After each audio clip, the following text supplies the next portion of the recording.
दोस्तों, अगर आप इस बार बोर्ड की तैयारी कर रहे हो और आपका लास्ट में बोर्ड का एग्ज़ाम होने वाला है, तो प्लीज़ ये जो मैं 5 गलतियाँ आज मैं आपको बताने वाला हूँ, ये तो आप बिल्कुल ही ना करें।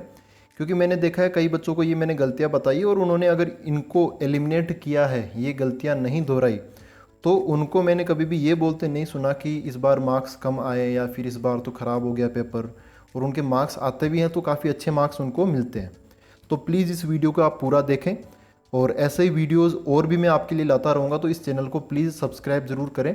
और अगर आप क्लास 10 या 12 के स्टूडेंट्स हो तो इसको ज़रूर सब्सक्राइब कर लें, क्योंकि इसमें आपको मैं मैथमेटिक्स का जो मटेरियल है वो लाता रहूँगा। क्लास 10 का तो ऑलरेडी अपलोडेड है और क्लास 12 का आपको और मिल जाएगा। उसके लिए प्लीज़ एक बार आप चैनल ज़रूर विजिट कर लें। और ऊपर की तरफ जो आई बटन आ रहा है उसमें आप जितने भी गाइडेंस रिलेटेड वीडियोज़ है कि आपको बोर्ड में कैसे आंसर्स लिखने चाहिए, कैसे बोर्ड की कॉपी चेक होती है ना, और कैसे कैसे आपको कौन कौन सी हैबिट्स आपको अपनानी चाहिए, वो सारी चीज़ें मैंने आपको इनमें बताई है। तो आज का अपना टॉपिक ये है कि कौन सी 5 चीज़ें हैं, कौन सी 5 गलतियां हैं जो कि एक स्टूडेंट को, बोर्ड के स्टूडेंट को नहीं करनी चाहिए।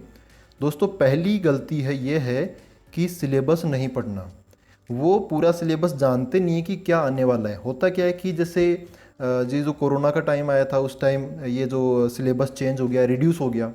तो अगर आप इसमें अननेसेसरली किसी ऐसे टॉपिक में अपना टाइम इन्वेस्ट करते हो जो कि बोर्ड के अंदर नहीं पूछा जा रहा, तो आपका टाइम वेस्ट होगा। फिर अगर आप उसको रिवीजन के टाइम या फिर एग्ज़ाम के टाइम में भी पढ़ते हो तो वो चीज़ आने वाली ही नहीं है, तो आप उसको क्यों पढ़ रहे हो, है ना।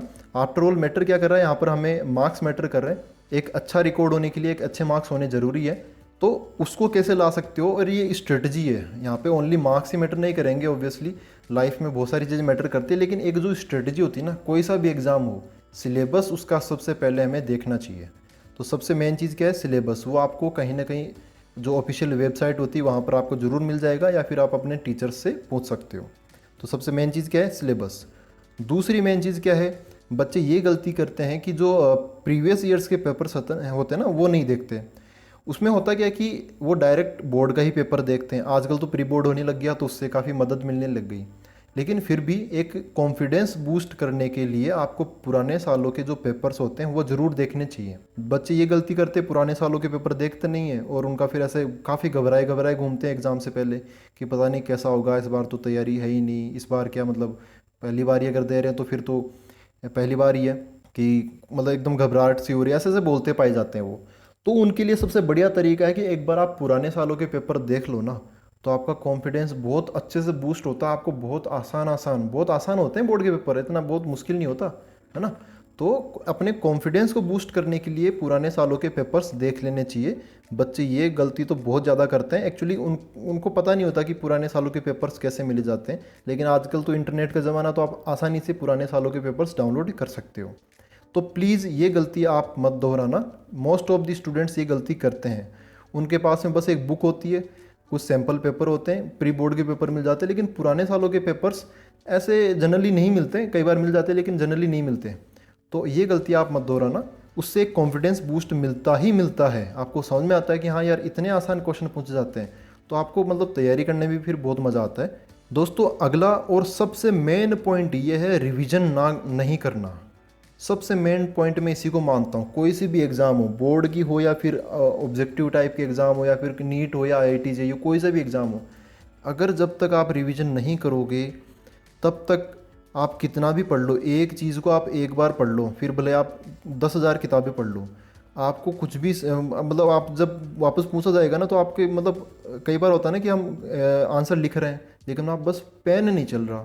हमें ऐसा पता होता है कि हाँ इस टॉपिक में ये है, लेकिन पेन उस टाइम रुक ही जाता है, पता नहीं क्यों। वो क्यों का आंसर ये है क्योंकि हमने रिवीजन नहीं किया। रिवीजन बहुत ज़रूरी है। आपने खुद ने भी ये ऐसा एक्सपीरियंस किया होगा कि हम कुछ कोई क्वेश्चन आया है, हमें बस पता तो हाँ भाई ये होता है, इस टॉपिक में ये पार्ट है, लेकिन जब लिखने बैठे तो बस फिनिश। तो ये गलती होती है रिवीजन नहीं करने की वजह से। तो प्लीज़ रिवीजन ज़रूर किया करो। बोर्ड के एग्ज़ाम्स के लिए 2 बार रिवीजन सफिशिएंट है। उसके बाद में आप मतलब अच्छे से बहुत अच्छे मार्क्स उसमें अचीव कर सकते हो। मैथमेटिक्स के अंदर आप 2-3 बार प्रैक्टिस कर लो, और जो इम्पोर्टेंट जो चीज़ें होती है उनकी तो आप कम से कम 3-4 बार रिवीजन कर लो, क्योंकि इंपॉर्टेंट चीज़ें ऑब्वियसली कम ही होती है। अगर सारी चीज़ें इंपॉर्टेंट होती है तो फिर वो इम्पोर्टेंट नहीं ही होती है ना। तो जो इम्पोर्टेंट चीज़ें होती है उनका आप कम से कम 3-4 बार रिवीजन कर लो, और जो नॉर्मल चीज़ें होती है उनका आप 2 बार रिवीजन कर लो। लेकिन रिवीजन करो ज़रूर। कोई भी चीज़ ऐसी नहीं होनी चाहिए जब आप एग्ज़ाम देने बैठो आपने बस एक साल में उसको एक बार ही पढ़ा है, रिवीजन नहीं किया है, तो ऐसा नहीं होना चाहिए।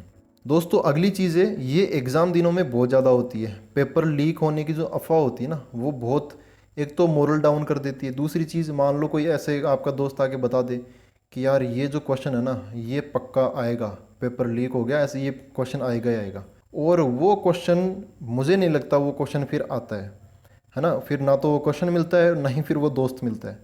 तो प्लीज़ पेपर लीक की जो अफवाह है उस पर आप बिल्कुल भी भरोसा ना करें। उसमें होता क्या है, ऐसा इंसिडेंट मेरे साथ भी हुआ है, मेरे साथ नहीं मतलब मेरे दोस्त के साथ में। उसने कुछ पता नहीं कहाँ से पेपर लेके आया और उसने बोला कि यार ये तो आएगा, मैं, और वो पूरे टाइम उसी को पढ़ता रहा और वो क्वेश्चन उसको नहीं मिला एग्ज़ाम के अंदर। तो हुआ क्या कि वो पूरे टाइम वही पढ़ रहा था और बाद में वो आया नहीं, बाकी चीज़ें वो उस टाइम पढ़ नहीं पाया, है ना।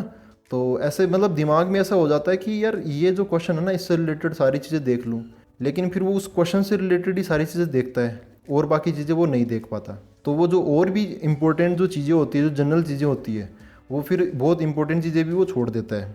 तो ऐसी अफवाह में बिल्कुल भी भरोसा ना करें, पेपर लीक की अफवाह में बिल्कुल भी भरोसा ना करें। दोस्तों अगली मिस्टेक्स होती है जो नॉन एकेडमिक मिस्टेक्स होती है ना, उसको मैं इसको नाम दे रहा हूँ नॉन एकेडमिक मिस्टेक्स, मतलब जो पढ़ाई से रिलेटेड नहीं है लेकिन अपनी जो फिजिकल चीज़ें हैं उनसे रिलेटेड है। पहली चीज़ तो ये कि जो नींद आती है ना एग्ज़ाम टाइम में, जो नींद आती है वो नहीं होनी चाहिए। अब इस गलती को आप कैसे सुधारोगे? सुबह के टाइम जो एग्ज़ाम होती है उसमें तो कोई दिक्कत नहीं होती। जो एग्ज़ाम सुबह होती है ना 10:30 से 12:30 या 1:30 बजे तक जो होती है, उनमें दिक्कत नहीं होती। दिक्कत तब होती है जब जनरली लोग सोते हैं। सोते कब हैं? दोपहर बाद में।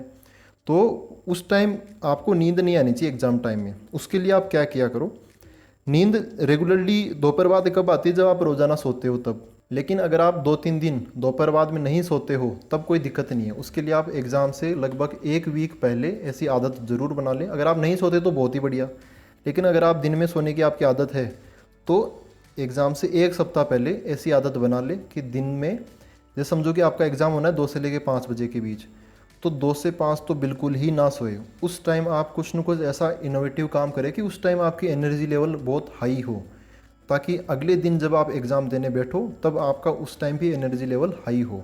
ठीक है। और फिजिकल चीज़ों में क्या है कि आप जैसे एग्ज़ाम सेंटर पर लेट पहुंच रहे हो, आपके पास आप कार्ड भूल के चले गए किसी दिन, है ना, और ऐसे पेन भूल के चले गए, पेन नहीं चल नहीं रहा, फिर आप इधर उधर मांगते फिर रहे हो। उससे होता क्या है, बहुत ज़्यादा मैटर नहीं करती, लेकिन क्या होता है, जो आपने इतने साल भर मेहनत की है, जो आपका कॉन्फिडेंस इस तरीके से बना है कि हाँ भाई आपको सारी चीज़ें पता है, आपका कॉन्फिडेंस बढ़िया है, लेकिन ये जो फिजिकल चीज़ें हैं ना, नॉन एकेडमिक जो मिस्टेक्स होती है, इनसे क्या होता है, जो आपने जो साल भर मेहनत की ना उस पर पूरा पानी फिर जाता है, कॉन्फिडेंस डाउन हो जाता है। और कॉन्फिडेंस डाउन होते ही फिर भले आपकी कितनी भी अच्छी नॉलेज हो, हम चीज़ें भूलने लगते हैं, फिर वो उसका फ़र्क हमें मार्क्स में देखने को मिलता है। तो इन चीज़ों का ध्यान रखो।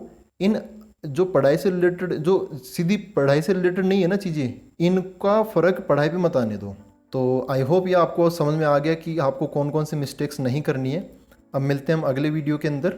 अब आप मेरे को ज़रूर कमेंट में बताना कि आपको ये वीडियो कैसा लगा और हमें और किस टॉपिक पर वीडियोस बनाने चाहिए। अगर आपको ये वीडियो अच्छा लगे तो प्लीज़ इसको अपने दोस्तों के साथ में, छोटे भाई बहनों के साथ में ज़रूर शेयर करें और इस चैनल को सब्सक्राइब ज़रूर करें। Thank you very much.